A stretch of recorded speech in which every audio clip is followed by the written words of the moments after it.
जैसा कि आप जानते ही हैं कि यूपी विधानसभा चुनाव शुरू हो चुके हैं और इस चुनाव की लड़ाई में हर कोई अपना पैंतरा आजमा रहा है। हर कोई इस चुनाव को जीतने के लिए अपनी हर एक मुशक्कत के साथ अपनी हर एक कोशिश को पूरी करने की कोशिश कर रहा है। आज हम बात करने वाले हैं यूपी विधानसभा चुनाव में अमित शाह जी को लेकर। जी हाँ, आपको बता दें कि अमित शाह जिन्हें यहाँ पर इंट्रोडक्शन की जरूरत नहीं है, क्योंकि अमित शाह को हर कोई जानता है, बच्चा बच्चा जानता है कि यहाँ पर अमित शाह जी, योगी जी और नरेंद्र मोदी जी कौन है। यहाँ पर कई सारे लोग इस चुनाव के दरमियान एक दूसरे के ऊपर कटाक्ष करते नजर आ रहे हैं और ऐसे में यहाँ पर इनकी पर्सनल लाइफ से जुड़ी भी कुछ बातें सोशल मीडिया पर वायरल हो रही है।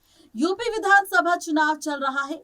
एक तरफ बीजेपी पार्टी जिसमें मोदी जी, अमित शाह, योगी नजर आ रहे हैं और दूसरी तरफ कांग्रेस पार्टी को लेकर यहां पर नजर आ रहे हैं सचिन पायलट और सोनिया गांधी और साथ ही यहां पर नजर आ रहे हैं कन्हैया कुमार। लेकिन इस बीच आज हम करने वाले हैं खुलासा बीजेपी पार्टी की अमित शाह जी को लेकर, जहां पर उनकी पर्सनल लाइफ से जुड़े कुछ ऐसे राज हम आपके सामने खोलेंगे जिसे जानने के बाद आप सब हैरान होंगे।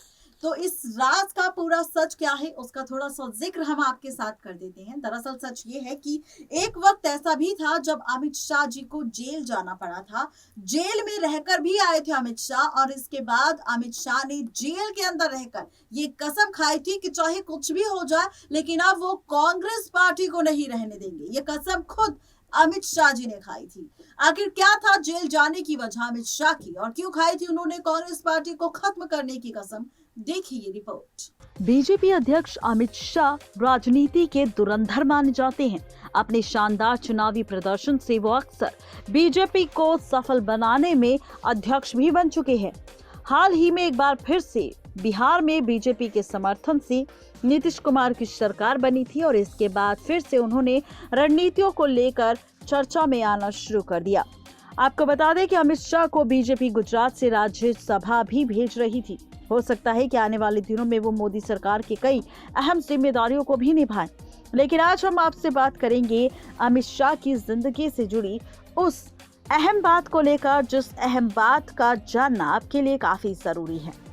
अमित शाह, जिनका जन्म 22 अक्टूबर 1964 को मुंबई के एक बिजनेसमैन परिवार में हुआ था। अमित शाह का पूरा नाम अमित अनिल चंद्र शाह है। उन्होंने अपनी स्कूली पढ़ाई महसाणा से की। इसके बाद बायोकेमिस्ट्री से ग्रेजुएशन करने के बाद अहमदाबाद चले गए। अमित शाह के पिता का पाइप का बिजनेस था जिसे कुछ समय के लिए अमित शाह जी ने भी संभाला था। इसके अलावा अमित शाह ने कोऑपरेटिव बैंक में स्टॉक ब्रोकर के तौर पर काम भी किया था। अमित शाह के बचपन से आरएसएस के साथ संबंध अच्छे थे और इसी के चलते उन्होंने राजनीति में भी एंट्री ली। कॉलेज के दिनों से ही वो आरएसएस के स्वयं सेवक भी बन गए थे। अमित शाह और प्रधानमंत्री नरेंद्र मोदी एक दूसरे को पिछले 25 सालों से जानते हैं। पहली बार दोनों की मुलाकात साल 1982 में अहमदाबाद में हुई थी। उस वक्त मोदी जी आरएसएस के प्रचारक हुआ करते थे। अमित शाह ने अपना राजनीतिक करियर आरएसएस के स्टूडेंट विंग अखिल भारतीय विद्यार्थी परिषद के तौर पर साल 1983 से शुरू किया था और इसके बाद साल 1986 में उन्होंने बीजेपी ज्वाइन की थी। इसके बाद साल 1987 में वो BJP youth wing Bharatiya Janata Yuva Morcha के एक्टिविस्ट बन गए थे और इसके बाद उन्हें ward secretary, taluka secretary, state secretary, vice president और जनरल सेक्रेटरी जैसे पद भी मिले। इसके बाद साल 1991 में लोकसभा चुनाव में उन्होंने लाल कृष्ण आडवाणी के लिए गांधीनगर से कैंपेन भी चलाया था। आपको बता दें कि साल 1995 में बीजेपी ने पहली बार केशुभाई पटेल के नेतृत्व से गुजरात में सरकार बनाई थी और उस वक्त बीजेपी के विपक्षी पार्टी कांग्रेस हुआ करती थी। मोदी और अमित शाह ने पिछड़े इलाकों में कांग्रेस को हराने के लिए साथ में काम भी किया। बताया जाता है कि दोनों की रणनीति थी कि हर गांव में दूसरे सबसे प्रभावशाली नेता ढूंढे और बीजेपी में उसे शामिल करें। इस तरह अमित शाह और मोदी जी ने मिलकर 8000 लोगों का एक बड़ा नेटवर्क तैयार किया। इस तरह अमित शाह जी ने लगातार राजनीति में आगे बढ़ते रहे और इसी दौरान उन पर गुजरात दंगों में शामिल रहने का आरोप भी लगा। जिसके चलते अमित शाह जी को जेल भी जाना पड़ा था। बता दें कि उनकी वेबसाइट पर इस बात का जिक्र भी किया गया था, जिसमें लिखा था कि नरेंद्र मोदी का करीबी होने की वजह से कांग्रेस ने उन्हें निशाना बनाया।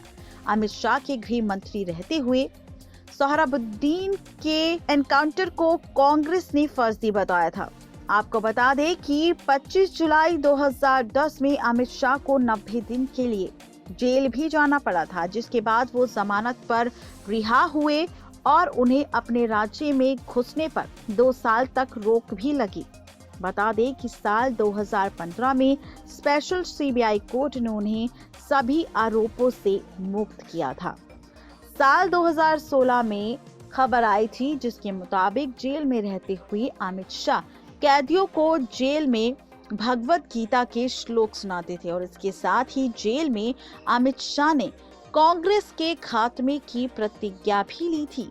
जी हां, आपको बता दें कि हाल ही में बिहार की राजनीति में बड़ा भूचाल आया, जिसमें कांग्रेस, आरजेडी, जेडीयू का महागठबंधन खत्म हो गया और बीजेपी के समर्थन वाली नीतीश सरकार बनी थी। आपको बता दें कि एक बार फिर से यूपी विधानसभा चुनाव चल रहे हैं, जिसमें अमित शाह जी, मोदी और योगी जी साथ मिलकर कांग्रेस को हटाकर अपनी पार्टी बिठाने की पूरी तैयारी के साथ जुटे हुए हैं। तो यह है पूरी खबर, जहां पर अमित शाह जी ने इसी वजह से बीजेपी पार्टी को ज्वाइन किया और जेल जाने की वजह से ही उन्होंने जेल में जाते ही कसम खा ली थी कि चाहे कुछ भी हो जाए, लेकिन वो अब कांग्रेस पार्टी को कहीं भी रहने नहीं देंगे और इसीलिए वो मोदी जी का पूरा साथ देते हैं, कदम से कदम मिलाकर बीजेपी पार्टी का प्रचार करते हैं और कांग्रेस के खिलाफ खड़े होकर अपनी पार्टी बीजेपी का डंका बजाते हैं। नेक्स्ट 9 लाइव की रिपोर्ट।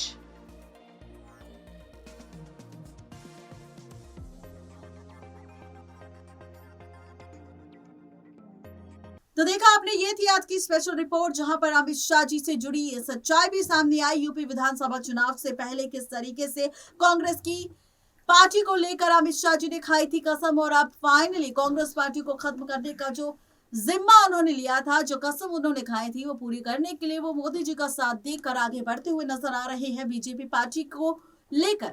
आज के लिए सिर्फ इतना ही, तब तक के लिए दीजिए मुझे इजाजत। Good bye.